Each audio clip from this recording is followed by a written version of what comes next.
Hello, human peoples. You're listening to the podcast network of Gamefully Unemployed.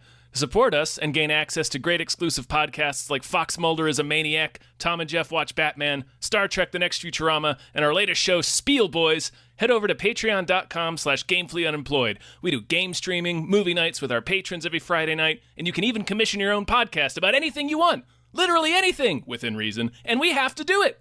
You are quite frankly out of excuses not to go visit patreon.com/gamefullyunemployed. That's patreon.com/GAMEFULLY unemployed, which is spelled like it sounds.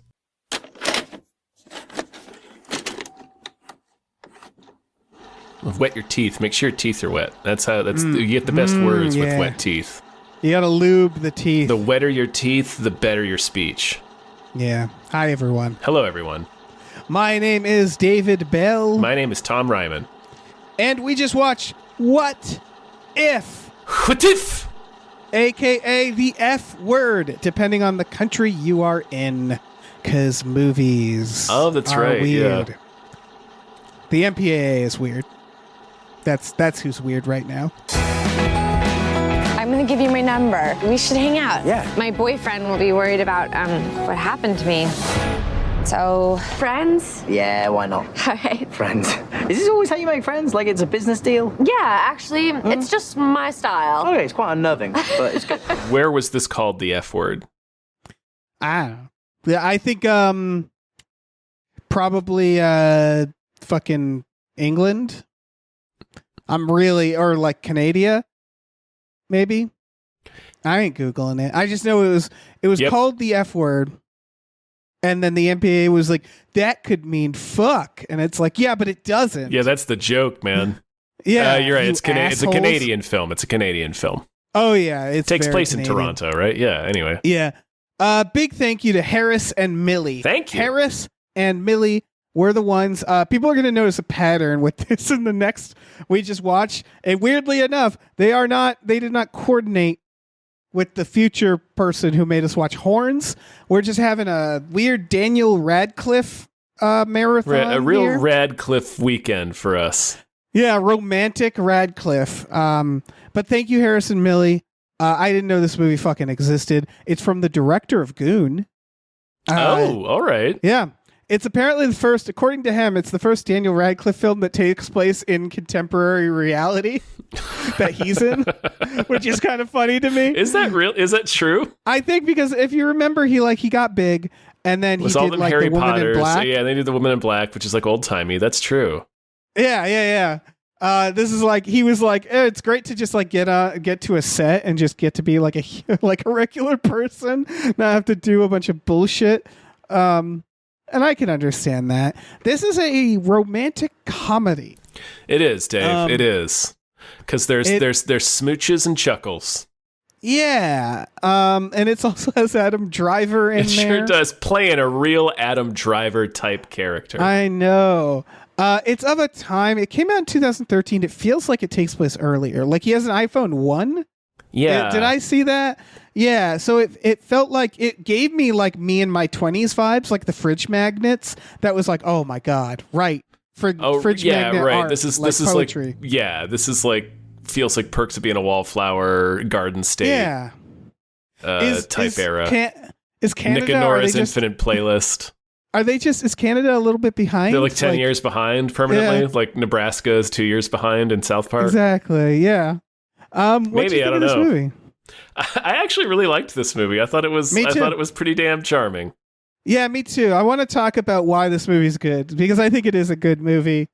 I think because when you look at the broad strokes of this movie, it is fucking one of millions of movies like this, right? Yeah. It's about two people and they're just friends, but what if they weren't? Will they? Won't they?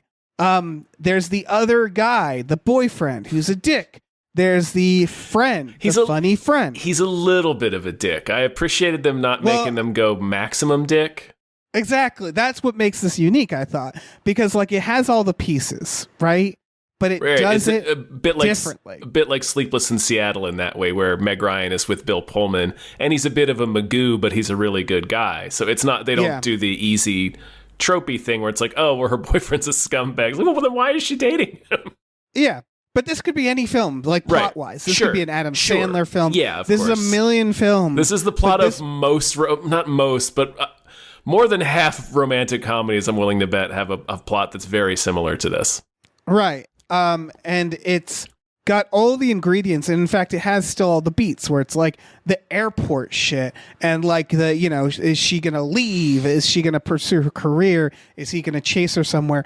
What makes this movie stand out, unfortunately, it probably doesn't stand out on paper, but when you watch it, it's that it's just a very fucking well done version of that it kind of doesn't subvert it. It doesn't wink. It's not meta. No, it's just a well done version of it. Yeah, and it doesn't do the irritating shit. Like you just said, Ben, the boyfriend, he's a dick, but he's not like... He's not monster, yeah. The easy way out is she catches him like cheating on her. Right, but it's not like Glenn Guglia and The Wedding Singer. Like he's a bit of a dick, but he's not like a piece of shit.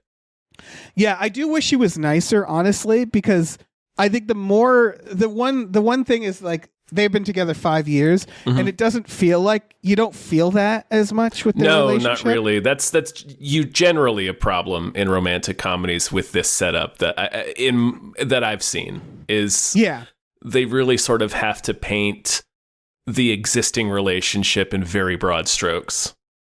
Yeah, because it's not the relationship that matters. It's the one between the two main characters. Yeah, exactly. But like, it's the price, right? It's that thing that exactly. a lot of these movies want to shy away from, which is like you have to break someone's heart, and the movie wants us to hate that person. But like you said, they don't slather it on, which I appreciate. They so the movie starts at a party.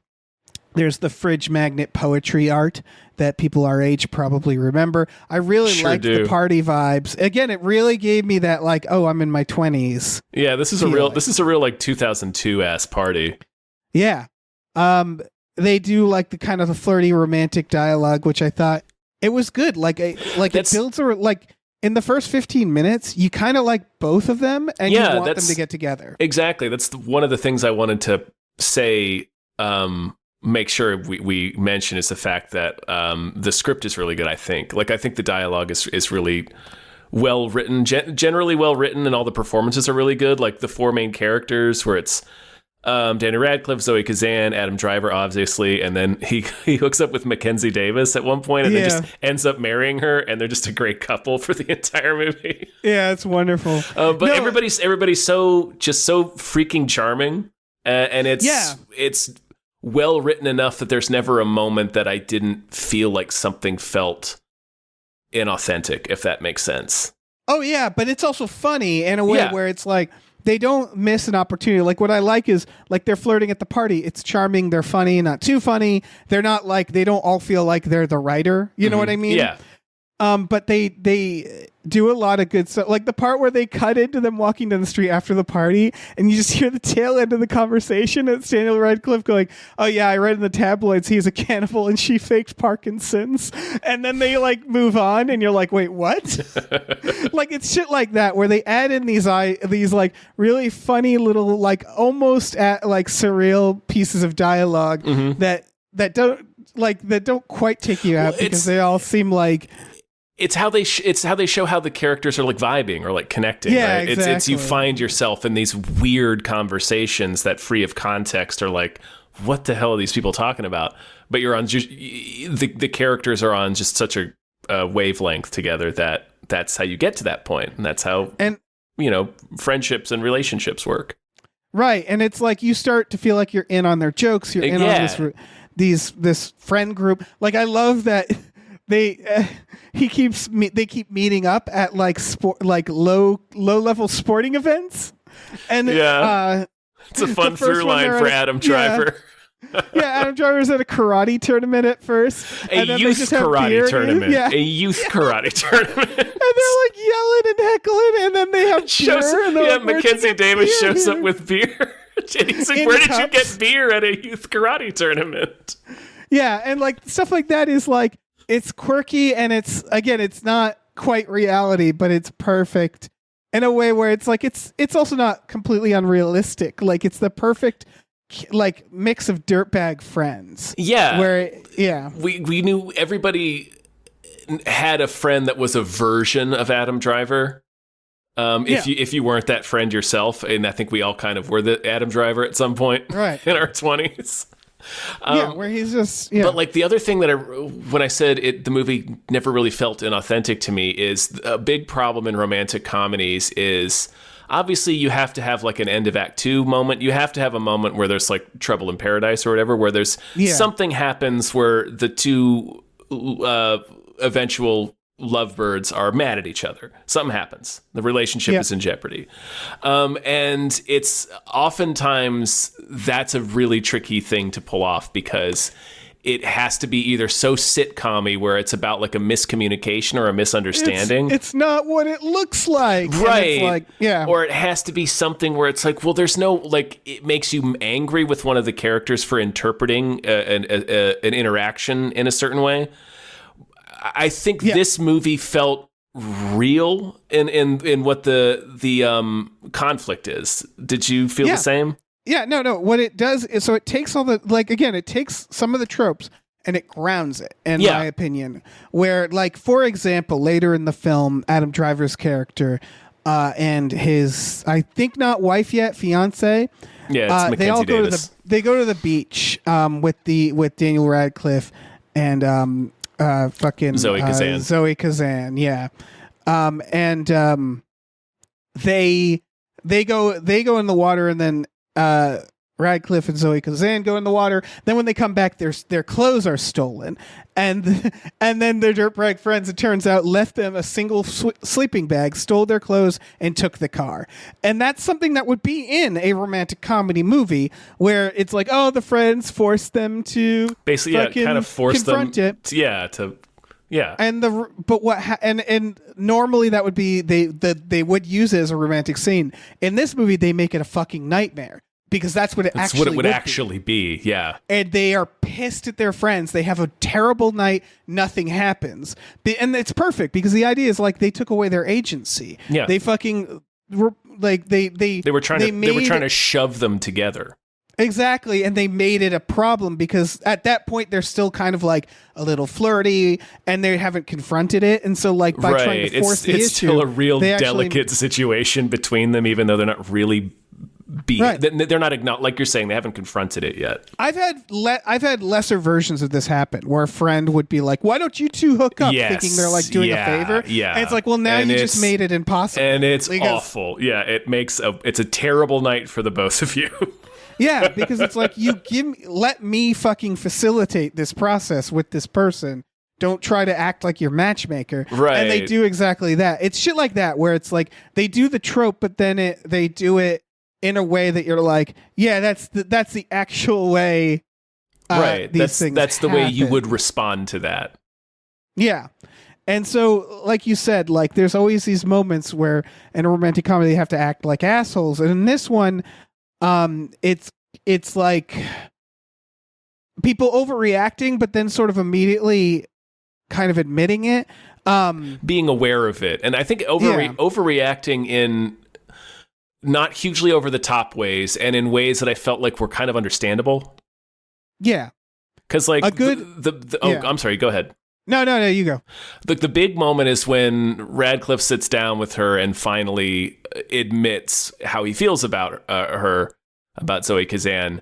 And she's furious with him because she's going through this difficult time with her guy, Rafe Spall. He's in Ireland because he's a UN lawyer and they've been doing a long distance thing and it's been tough. She flew out to see him and it didn't go super great.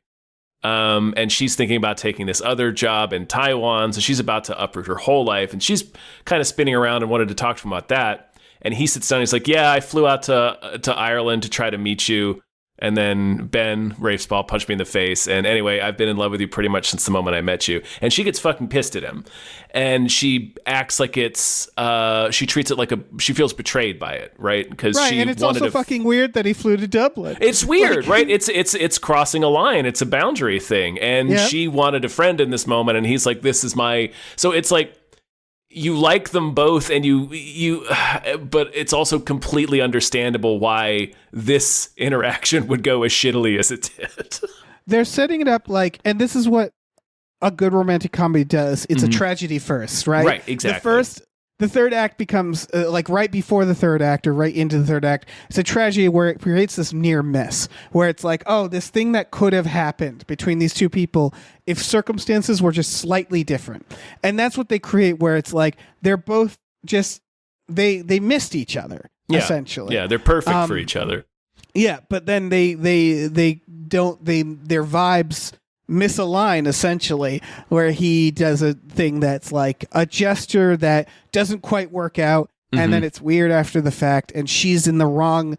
And then when she goes home, she's like, I really fucked up. Like, she knows, she's like, I kind of like, she doesn't say she overreacted, but she's I think I might have fucked up. Right. She thinks she like got maybe too angry at him. Yeah, exactly. So that's the stuff that they do really well. The other thing that they do really well is like, again, it's these perfect near misses. The sister, I really liked what they did with the sister. So she has a hot sister who is like, they do the thing where they're just friends at first. So the sister's like, oh, okay. So he's up for grabs. Why wouldn't he be? Right, of course. I'm gonna try to fuck Daniel Radcliffe. He's Harry Potter.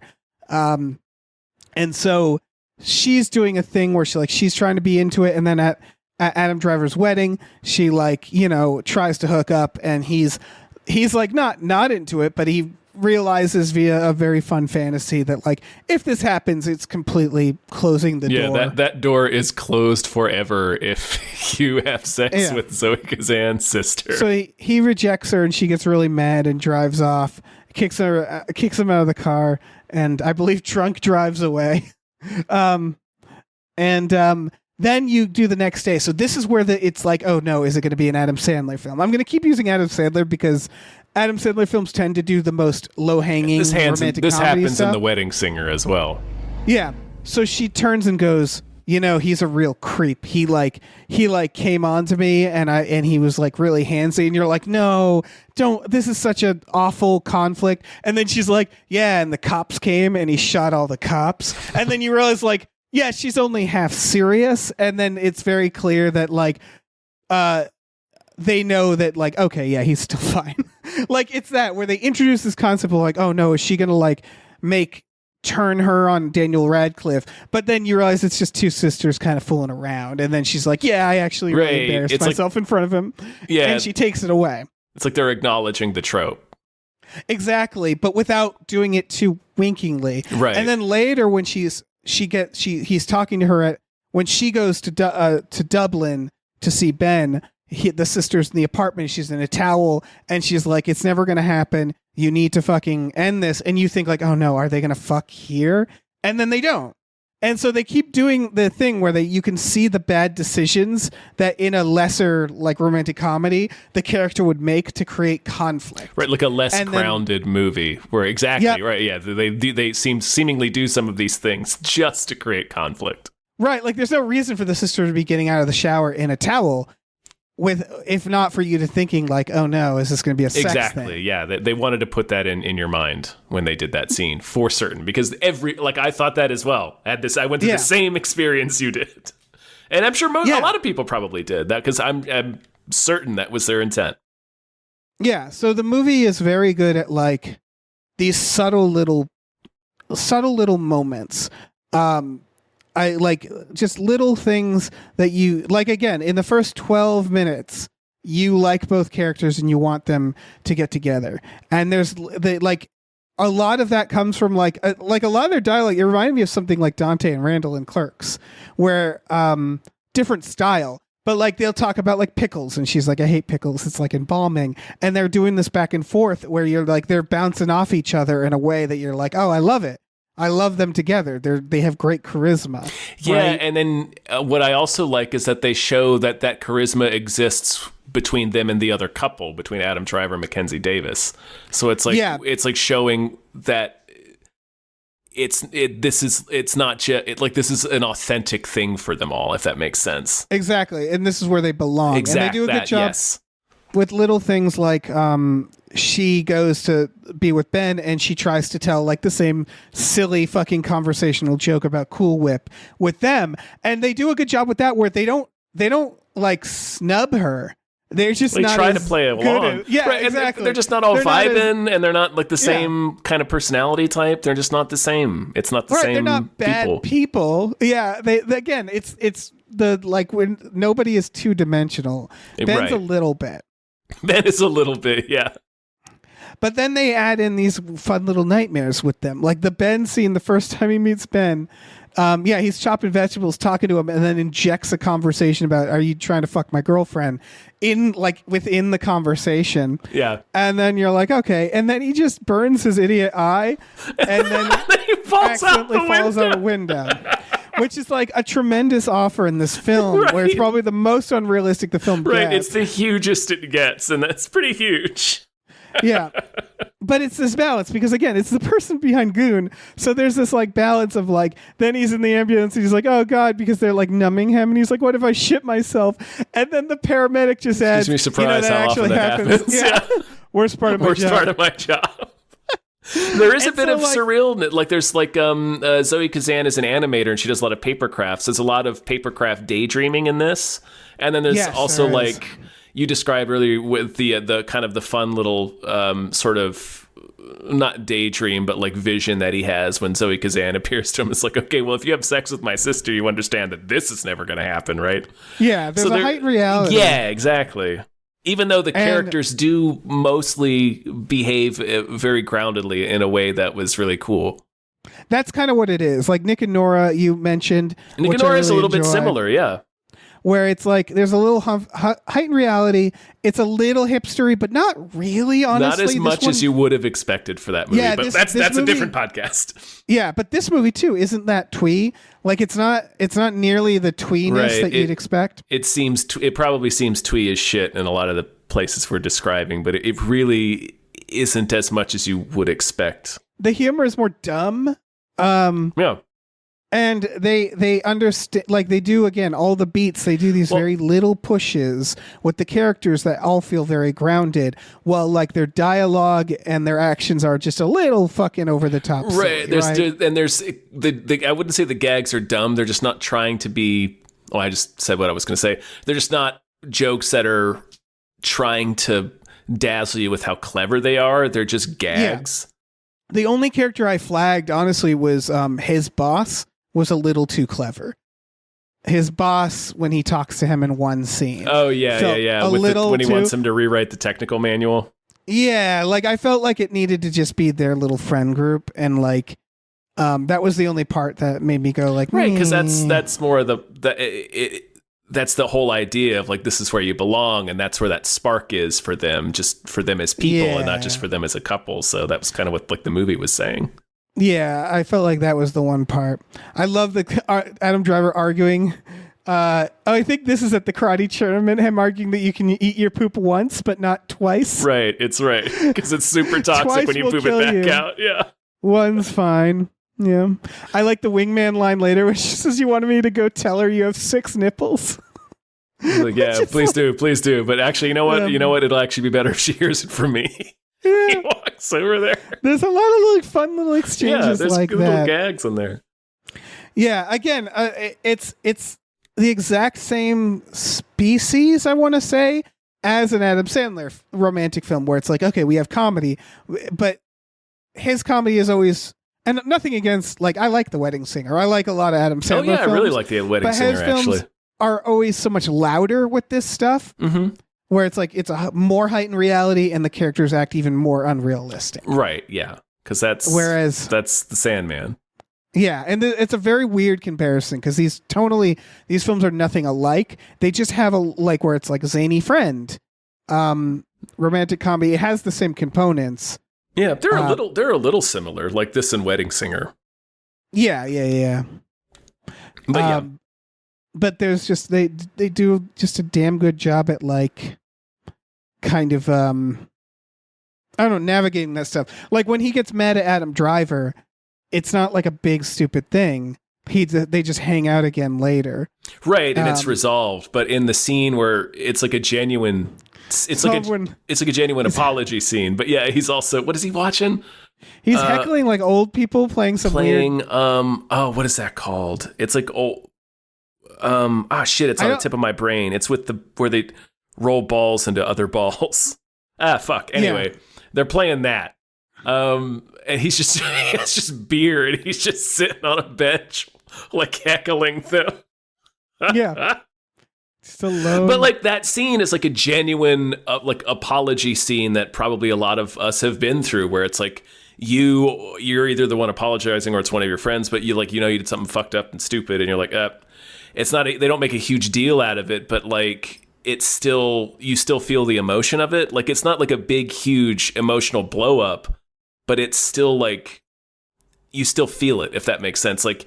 Yeah. Driver apologizes. Well, and and I think Daniel Radcliffe storms off at the end, and then he's just sort of sitting there heckling, and it's like kind of sad what he's doing.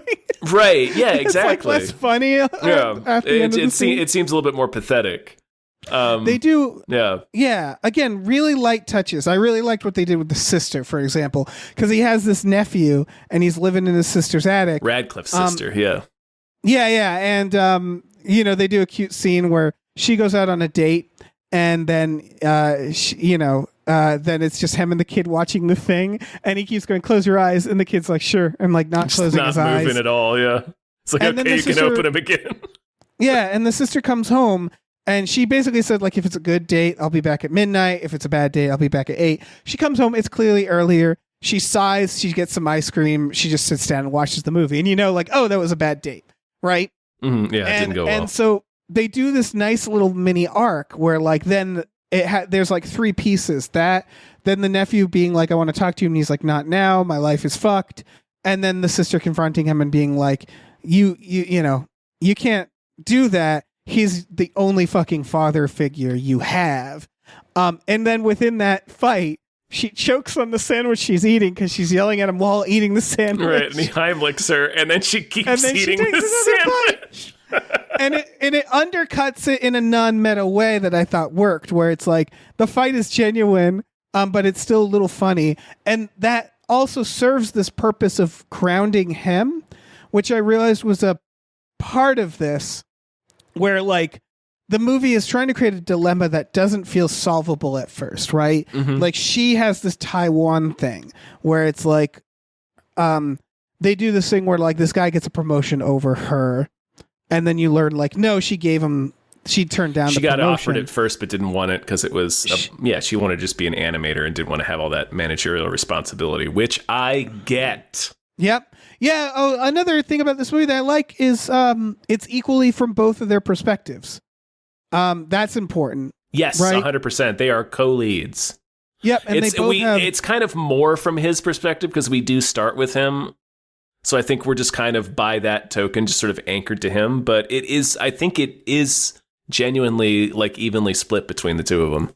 Yeah. And they both have these career and life arcs where they're kind of a little stuck. They're not sure what to do with themselves. It's kind of the anti-La La Land with what it ends up being, where it's like this idea that they're presented with. It's like, well, Daniel Radcliffe, they inject this idea that it's like, he can't leave here. Like he's got his nephew, his sister, he's grounded here. And then he's a failed med student. He dropped out because his girlfriend cheated on him with the teacher. So he's kind of given up on things. And then she's like, she's not taking promotions because she just feels content to be there, right? Yeah. Until her boyfriend essentially is like uproots their relationship to be like, I'm moving here. So like you think at first, like, again, they make it this thing where it's like, oh, which will she choose? Will she move to Taiwan or will she be with Harry Potter? And they do a good job at like, no, it could be both. Yeah, both can happen. Both can happen because it's only for a year that she's going to go there. He can go there with her. He goes to med school in Taiwan. It's like 18 months, but yeah. 18 months, right. And so like they do a good job at like giving you that satisfying where it's not unsolvable. It's just unsolvable when people aren't speaking to each other. Right. Right. And it tends to be a crutch, like we were already saying in a lot of romantic comedies. Yeah. And they still kind of, I feel like they managed to get around all that. I think so. Yeah. You notice that this movie rhymes? It's poetry, Tom? Oh, that it begins and ends at the refrigerator? I did, Dave. I did. And then him deleting the phone. They show that, the idea of this cycle, right? Of like breaking that cycle of like him at the beginning, he's on the roof deleting this message from his ex-girlfriend that's 385 days old, where she's like, no, we can talk and work it out. Like, and deleting, I think, her phone number. And then at the end, he's going to do that, but he breaks the cycle. He goes to the party. And then they give each other. They both give each other the Elvis sandwich. Yeah, the fried peanut butter jelly and bacon sandwich is called a Fool's Gold. You're right, which is like their first conversation about that. It was one of them. It was an early It wasn't the first. It's like a Harry Met Sally moment when they're at the diner. I think is when they're talking about it. Right. Yeah. Because they get into how much poop was in Elvis's body, Dave. Right. Right. I felt like that would have stuck out to you. Yeah, that was pretty great. That was excellent. Very excellent scene. 2 thumbs up. It's a lot of fun. And then they also mirror at the movie theater, where when they're at the movie theater in the beginning, they both went to see A Princess Bride together, or no, separately. And then they go outside and they run into each other. And then at the end, they're both leaving the airport, and it seems like they're doing it separately, but they're together. I think a lot of this movie is about... I mean, he sort of says it. I mean, it's a romantic comedy, right? So we all know kind of the obvious the tropes and the messages, but I thought they just did a very good job at talking about like I really think like the core of what a romantic comedy should be. Like when you talk about a horror movie, where it's like, what's the core of a horror movie? It's fear. It's a survival basic fear, right? Yeah. And wondering like, what is the core of a romantic comedy? What is it exactly tapping into?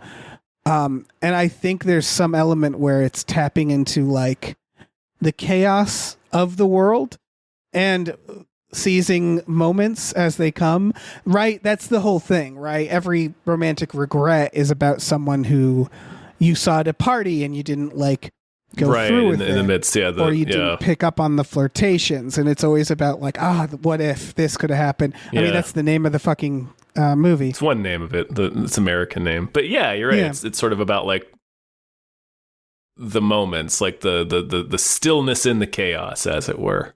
Yeah, and so like they do a good job where there's a line in James Gunn's Super where Elliot Page says something about what happens in between the panels in a comic book. Oh, nice. And that's always a line that's always stuck to me, and I think it's a similar idea to what you're talking about. Yeah, because that's okay. So there's one more thread that we didn't talk about that I also think they do a very good job at, which is Daniel Radcliffe was just cheated on, right? And then he talks about how his parents like cheated on each other.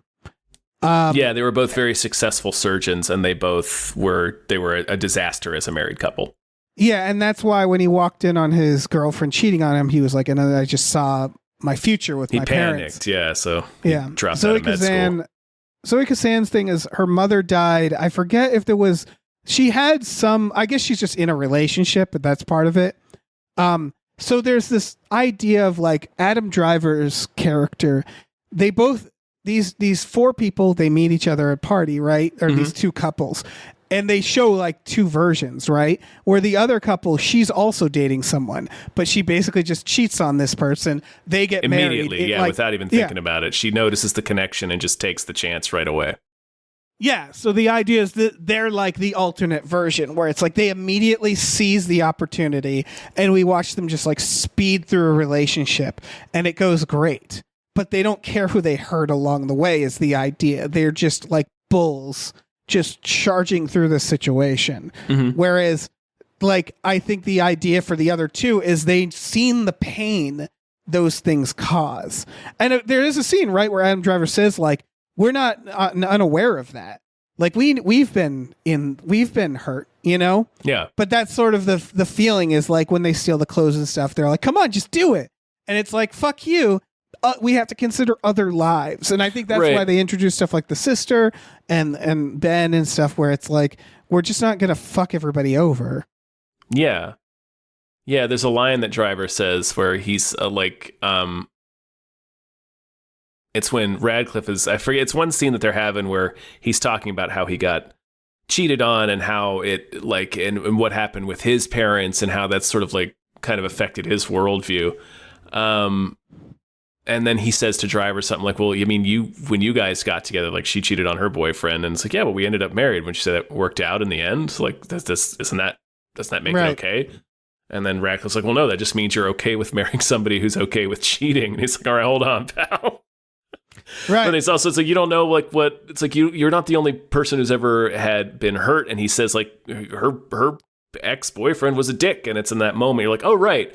We never really considered what we have no idea what that relationship was like. We're just sort of like, well, she cheated on her boyfriend at a party with Adam Driver. They just took that chance and ran with it. They didn't care who about they hurt. Boyfriend treated her like shit, then it doesn't matter. Yeah. We have no idea what that relationship was. Right. So, and he also says like love is messy, right? Yes. Yeah. And I think there's this like, it actually reminds me of like, there's like this false dichotomy between like having kids, right? Which is like, like people being like, just fucking do it, you know, don't think about it, don't overthink it, you know, like my parents, they just did it, they did it when they were young. And then there's the idea like the idiocracy thing, right, where it's like overthinking it, and then versus people who just like fuck a bunch and have a bunch of kids.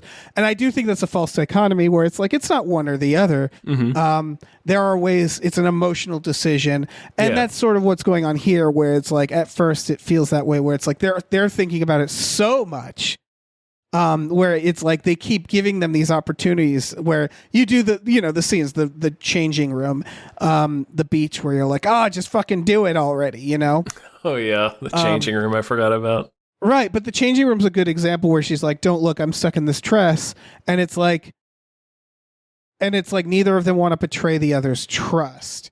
Yeah. And so they're so considerate that they're fucking it up at the same time. They're overthinking it, but they don't know they're overthinking it because they have no way to know what's in the other one's fucking head. Right.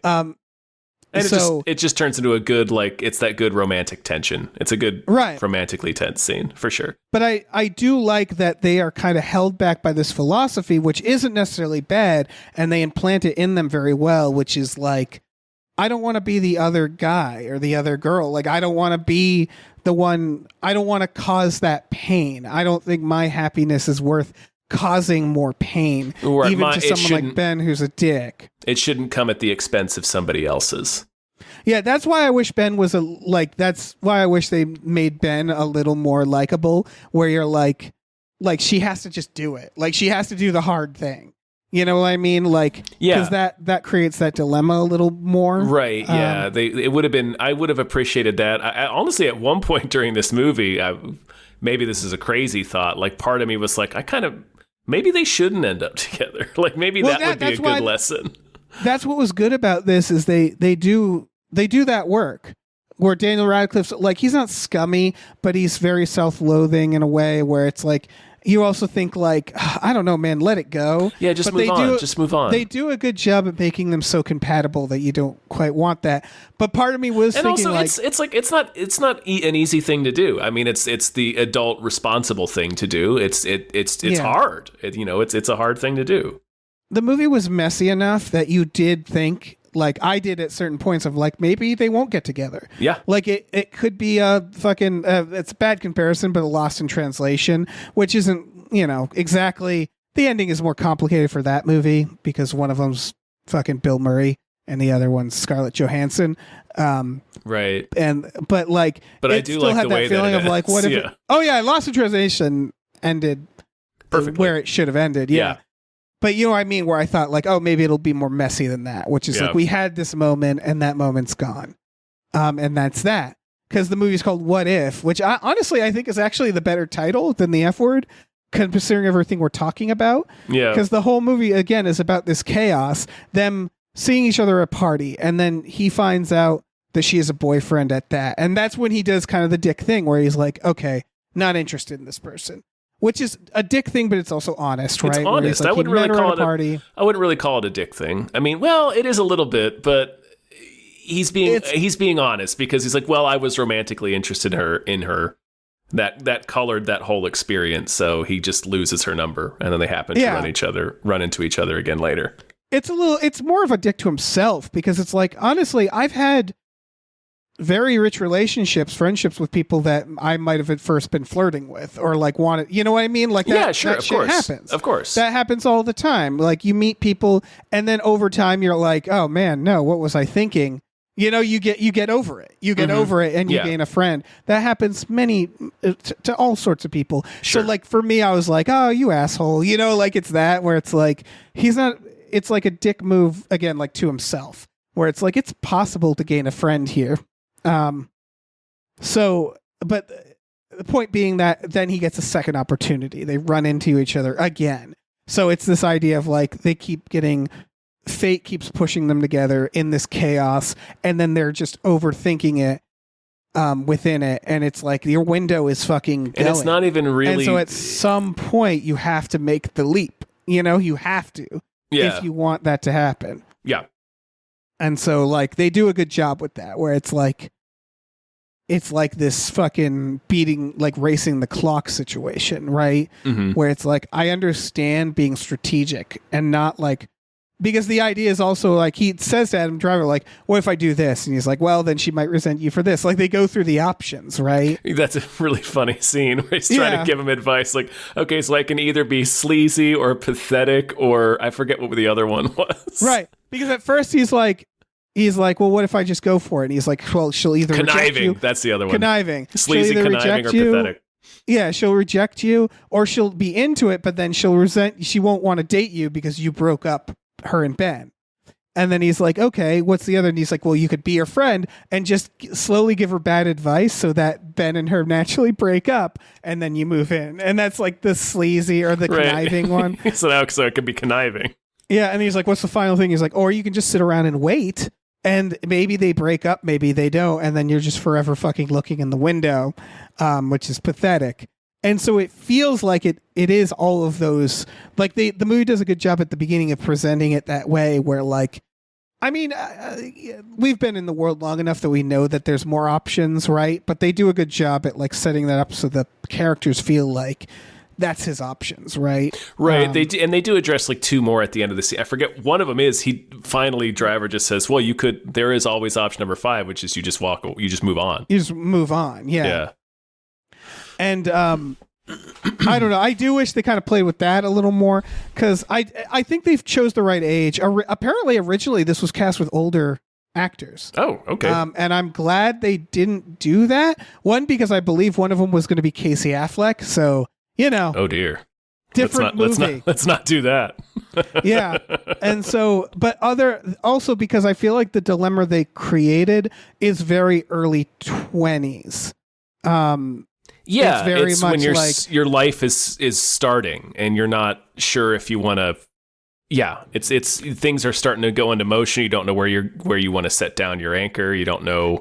It makes total sense. And everything feels like this long-term commitment, and you're like, don't fuck up. Like these crossroads. Or you're scared. Right, you're scared it might be a long-term commitment, and you don't know if you're ready for that. Like exactly. For sure. Everything feels like a major crossroads when like everything feels older, like a major decision. Yeah. Yeah, you realize that's literally every decision, so you can't think of it that way, right? So it's like, it's that idea of like, they're not entertaining the idea of like, what if there's only one person, a soulmate? They're not doing that, but they are doing the thing where it's like, moving on for him is just, he can't fucking fathom it. And again, you get it, where it's like they get along really well. Mm-hmm. But they're like a little naive while not being stupid, if that makes sense. Yeah, I think so. Yeah. It's just a really good fucking tackling of this subject. Yeah. And it's charming as hell. Yeah, I think romantic comedies are way more reductive about this shit because a romantic comedy or romance can be really fucking complicated. It could be Dr. Zhivago. It could be an epic. It could span fucking generations if you do it right? And it's weird that a lot of romantic comedies like boil it really, really down to like they've known each other for 10 minutes and now they're in love, and like so like this does a really good job at like recognizing the nuance and kind of exploring it more than you'd expect it to, right? Yeah. It was a really pleasant surprise. It really was, because I was not sitting down to this movie expecting anything. The very first shot is a good reveal where he's sitting on the roof listening to the message, and everything about the construction and his emotion makes you think he has just received this message. So when he looks at his phone and you see it was like 380 odd days ago, that's a good first reveal. I was like, oh, this is interesting. Yeah, it's a well-made movie. Yeah. Director of Goon. Sure. I enjoyed Goon. Yeah, you can kind of feel that the Goonie. A little bit. You can feel some of the Goonness. Michael Dowse is his name. I'm just quickly seeing what else he did. Stuber. Was that any good? I didn't see it. Coffee and Cream, 8-Bit Christmas. I guess this is making me want to see those movies because I didn't see any of them because they did not have, in my opinion, very good ads. But that doesn't mean the movies. They didn't. But now I'm like, shit, maybe those are good Maybe movies. They're good. I don't know. Maybe I'll check them out. Yeah. I don't have too much more to say about this movie. It was very cute. Charming as hell. Charming as shit. A lot better than I expected. Yeah, same. Harrison Millie, thank you so much for granting us this delightful little film. It was good. Yeah. It was fun. I was pleasantly surprised. Yeah, totally. It was a very pleasant surprise. Yeah. This is through our Patreon, don't you know? Patreon.com/gamefullyunemployed. You go on there. You give just $5 of your dollars a month. You get access to a bunch of podcasts. Tom and Jeff Watch Batman, Fox Mulder is a Maniac, Star Trek The Next Futurama, Spiel Boys. There's you for a little more, you can watch movies with us every Friday night. There's a bunch of shit you can do on there, so check it out. Yeah. We also have a store. Head over to gamefullyunemployed.com where you can find a link to our Teespring store where we have all kinds of cool original artwork and designs. You can get on t-shirts, mugs, stickers, posters, all sorts of things. So slap your little F-word peepers onto that. Yeah. And so for Canadians, that's like an online, it's like a retail store, but in the internet. So I don't know where you guys are at with the internet now, but if you have that, you should check this out. Yeah. If it exists, get on there. Start surfing the web. Yeah. Put down your fucking bags of milk. Mm-hmm, your milk bags. Set those aside. You won't need them for a while because you're entering the information superhighway. You are. And there's so much to learn about. Yep. Mm-hmm. But now you'll finally learn about 9/11, which it'll be a bummer. But brace yourselves. Brace yourselves.